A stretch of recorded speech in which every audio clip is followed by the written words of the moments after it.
There are apparently two jobs you can hold where you are no longer supposed to give your opinion to the world.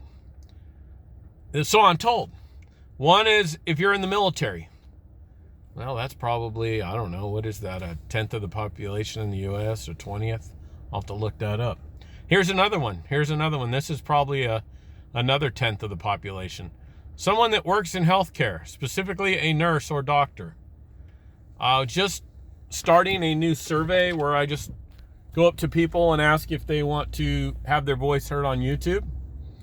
Because, most often in the United States, your voice is not important. You're not to be heard. And especially if your opinion doesn't follow some type of popular official narrative. So I talked to this guy at the gas station. What are my questions on my survey? And I always let him know the questions are, how do you feel about coronavirus?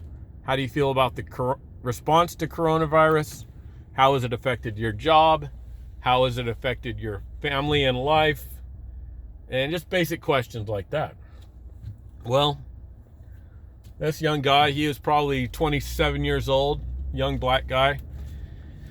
He told me, I have a lot of opinions and I'd love to give them to you, but I don't think I'm allowed to give them to you. I said, why? He said, it's because I am in the U.S. military, and I don't know what service, or if he's in the National Guard or what, or if he was in the military, and I'm also a nurse. And because of those two things, apparently when you become a nurse, you're part of some secret cabal and you're not allowed to speak on things because you're now controlled by the government. You now no longer have a voice. Yeah, you can be worshipped and we can bang pots and pans and ring bells for you, but as important as you are, you really don't have a voice. And apparently when you join the military, you're not allowed to speak on important health matters like coronavirus, not even how you feel about it. Now, is this true or are they just afraid to speak? I don't know. I have a feeling he's actually fearful of some type of retaliation if his opinion doesn't line up with the popular opinion.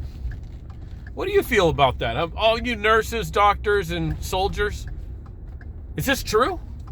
Do you lose your voice when you go dedicate a career to serve the United States citizen and you serve them as a nurse? You no longer are allowed to express your opinion? Even on personal, small YouTube channels like my own? That really turns my stomach. Let me know what you think.